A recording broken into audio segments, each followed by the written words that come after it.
Hello everyone, in this video we are going to discuss the assertion reason questions of the chapter 1 of physics, that is electric charges and fields. So यहाँ पर हम अब इसकी discussion करते हैं assertion reason की. एक बार options पढ़ लो. ए ऑप्शन में है बोथ assertion reason करेक्ट है and reason is the correct explanation of assertion. Second में कि दोनों करेक्ट तो हैं but reason is not the correct explanation of assertion. And C option में कि assertion तो ट्रू है बट रीज़न फॉल्स है. एंड जो लास्ट है उसमें assertion फॉल्स है बट रीज़न ट्रू है. तो ये सब ऑप्शंस हैं, इसके बेसिस पे अब हम आंसर करते हैं. सबसे पहला क्वेश्चन पढ़ते हैं. assertion है उसमें in non uniform electric field. तो यहाँ पर ध्यान रखना नॉन यूनिफॉर्म इलेक्ट्रिक फील्ड की बात हो रही है. A dipole will have translatory as well as rotatory motion. बिल्कुल सही बात है. हम चाहे उसे थीटा एंगल दे दे तो वो रोटेट भी करने लग जाएगा. एंड देन ट्रांसलेटरी तो बिल्कुल ऑब्वियस है. So yes, this is correct. Reason है in a non uniform electric field a dipole experiences a force as well as torque. So यहाँ बिल्कुल सही बात है. आपको टॉर्क का फॉर्मूला अगर पता है Q E into 2 L sine theta होता है. सो यहाँ पर आप देखो उसको डायपोल को आप फोर्स भी दे सकते हैं और आप उसको टॉर्क भी दे सकते हैं. सो फोर्स की अगर हम वैल्यू पुट करें, मतलब अगर हमें पता हो जो एक डायपोल पर रखते हैं तो that is force equals Q E. And torque का तो हमने फॉर्मूला डिस्कस कर ही लिया. सो yes, this is true. And यही रीज़न भी है कि हम उसे ट्रांसलेटरी मोशन में भी देख सकते हैं, रोटेटरी में भी देख सकते हैं. So our option A is correct that assertion and reason both are correct and reason is the correct explanation of assertion. अब इसी के साथ नेक्स्ट क्वेश्चन पे चलते हैं. assertion है basic difference between magnetic lines of force and electric lines of force is electric lines of force are discontinuous and magnetic lines of force are continuous. So हाँ, ये बिल्कुल रूल है. Magnetic forces में हमेशा continuous lines आपको देखने को मिलेंगी, कभी भी उसमें डिसकॉन्टिन्यूटी नहीं दिखेगी. बट इलेक्ट्रिक लाइंस में ऐसा हो सकता है. सो यही डिफरेंस है इन दोनों के बीच में. रीज़न है magnetic lines of force exist in magnet but no electric lines of force exist in charged body. So बिल्कुल सही बात है. एंड यही रीज़न है हमेशा मैग्नेट में वो फिक्स्ड पोल्स में रहते हैं, north pole and south pole. इसलिए ये कंपल्सन हो जाती है कि उसमें डिसकॉन्टीन्यूटी नहीं आ सकती. बट ऐसा केस बिल्कुल भी इलेक्ट्रिक फील्ड में नहीं है. सो इसलिए हमारा आंसर ए ऑप्शन होगा. दोनों ट्रू है एंड रीज़न करेक्ट एक्सप्लेन करता है हमारे assertion को भी. सो अब चलते हैं नेक्स्ट क्वेश्चन पे. सो assertion है electric lines of forces cross each other. So this is not true. ये मतलब आपने जब प्रॉपर्टीज़ पढ़ी होंगी तो उसमें ये बहुत अच्छे से प्रॉपर्टी समझाई जाती है कि कभी भी इलेक्ट्रिक लाइंस ऑफ फोर्स एक दूसरे को इंटरसेक्ट नहीं कर सकती, क्रॉस नहीं कर सकती, राइट. तो ये तुम्हारी ऑप्शन ही गलत हो गई. सो हमने कहाँ ऑप्शन में देखा था, डी पार्ट में हमने देखा था कि अगर assertion ही फॉल्स हो जाए तो हमें डी ऑप्शन ही मार्क करना है, रीज़न ट्रू होगा. बट एक बार देख लेते हैं रीज़न क्या है. Resultant electric field at a point is the super imposition of electric fields at that point. हाँ बिल्कुल सही. आप इसको प्रूव भी कर सकते हो. अगर आपने सुपर पोजिशन ऑफ चार्ज नाम का एक आर्टिकल पढ़ा होगा तो उसमें आपको ये प्रूव करके भी बताया गया है. सो बिल्कुल सही है, इसमें कोई प्रॉब्लम नहीं है. सो या नेक्स्ट क्वेश्चन देखते हैं. assertion है when bodies are charged through friction there is a transfer of charge from one body to another, no charge is created or destroyed. बिल्कुल सही है. काफ़ी इंपॉर्टेंट प्रॉपर्टी भी है कि जब हम दो बॉडीज़ को चाहे रब करते हैं तो इलेक्ट्रॉन्स का मूवमेंट होता है, ठीक है. एक बॉडी से दूसरी बॉडी में वो ट्रांसफ़र होते हैं. एंड जैसे अगर कोई बॉडी लूज़ कर रही है इलेक्ट्रॉन तो वो पॉजिटिवली चार्ज हो जाएगी, एंड गेन कर रही है तो वो नेगेटिवली चार्ज हो जाएगी. तो ये सब आपने पढ़ा हुआ है, राइट. तो इस तरह से हमारा ये assertion बिल्कुल ट्रू है. रीज़न है this is according to law of conservation of electric charge. हाँ बिल्कुल, ये law of conservation of electric charge की फुल फ्लेज जो है डेफिनेशन है. इसीलिए हमारा assertion रीज़न दोनों करेक्ट है एंड करेक्टली रीज़न एक्सप्लेन भी करता है हमारे assertion को. So easy question.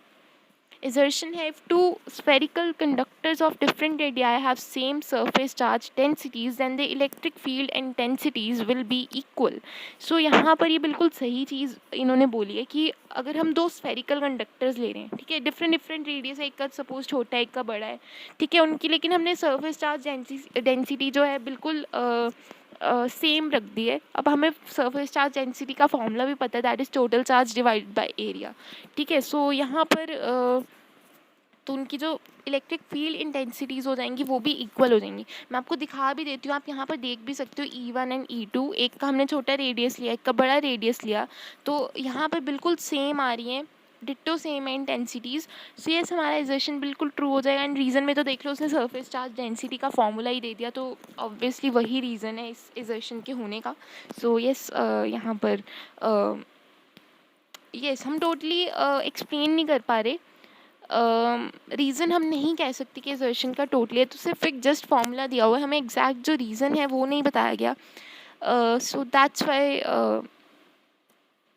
आप इसको वैसे कर भी सकते हो, इट कैन एक्सप्लेन, बट या to be on the safe side आप ले सकते हो कि रीज़न करेक्टली बिल्कुल एक्सप्लेन नहीं करा, इसको थोड़ी डालना चाहिए था कि कैसे इसको या तो सॉल्व करना चाहिए था।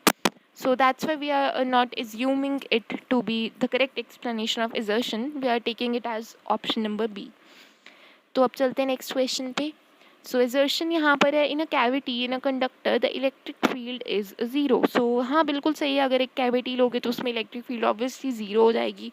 एंड रीज़न है charges in a conductor reside only at its surface, ये भी बिल्कुल सही है। हमने जब इसकी थ्योरी आपने पढ़ी होगी तो इसमें आप देखा होगा कि किसी भी कंडक्टर के बीच में इनसाइड में तो चार्ज ज़ीरो ही होता है सारा, तो उसके सरफेस पे होता है, कई बार इक्वी पोटेंशियल होता है एंड कई बार मतलब वो आपने इक्वी पोटेंशियल चैप्टर में ही पढ़ा होगा, पोटेंशियल चैप्टर में। सो यस बिल्कुल सही बात है, इसमें कोई प्रॉब्लम ही नहीं है। एजर्शन भी सही है, हमारा रीज़न भी सही है। एंड रीज़न डेफिनेटली हमारे एजर्शन को बहुत अच्छे तरीके से एक्सप्लेन कर रहा है कि charges only reside at the surface, बीच में तो उसके ज़ीरो ही होता है।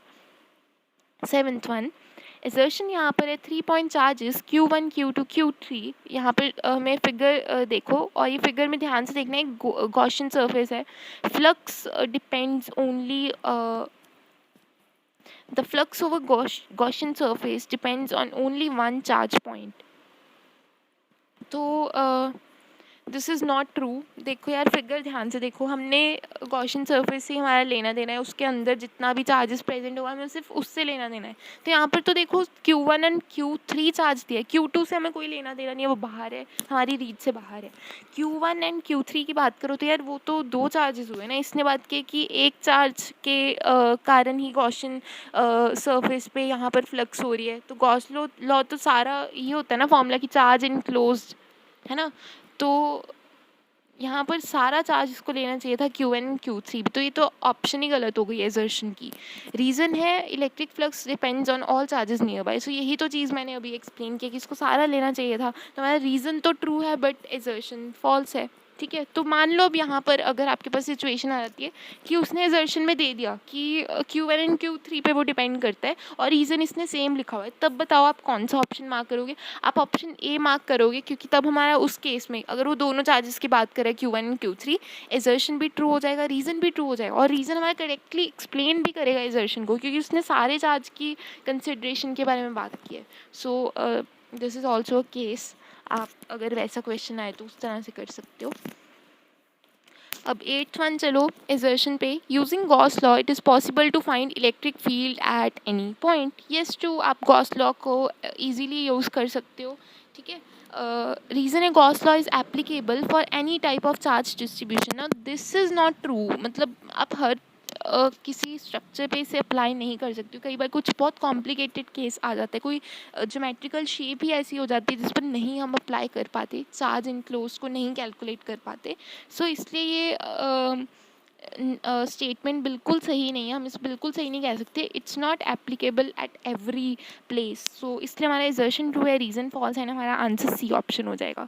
सो यस, इस तरह से हमने इसके डिस्कस कर लिए assertion reason questions, and I hope आपको इन्जॉय करा होगा आपने ये क्वेश्चंस को सॉल्व करते। काफ़ी सिंपल थे, अगर आपको कॉन्सेप्ट्स आते हैं तो इसमें कोई प्रॉब्लम नहीं आनी चाहिए। And in case you have any doubts तो आप उसको कमेंट सेक्शन में मेंशन कर सकते हैं। एंड बाकी सारे जो वीडियोज़ आ रहे हैं तो आप उनको भी फॉलो करो, अभी फिज़िक्स और केमिस्ट्री दोनों के वीडियोस आ रहे हैं, एजर्शन रीज़न के, केस स्टडी के क्वेश्चंस और MCQ क्वेश्चंस आल्सो। सो सब टाइप का जो ऑब्जेक्टिव कंटेंट है टर्म 1 के लिए सारे चैप्टर्स का वो अवेलेबल धीरे धीरे होता जा रहा है। So please watch that section regularly. And बाकी और किसी टाइप की वीडियोस चाहिए तो आप उसको कमेंट सेक्शन में लिख सकते हो। एंड प्लीज़ शेयर भी कर दिया करो वीडियो, ताकि ज़्यादा से ज़्यादा बच्चे इसका फ़ायदा उठा सकते हैं इस कंटेंट का। So that was all for this video, and कोई भी सजेशंस है तो प्लीज़ उसे कमेंट सेक्शन में लिख दिया करो, या फिर कुछ न्यू टाइप का आपको चाहिए हो या किसी चीज़ में लैग कर रहे हो तो आप वो सब लिख सकते हो कमेंट सेक्शन में. So yes, thank you so much for watching this video and I will see you all in the next one. Till then, good bye.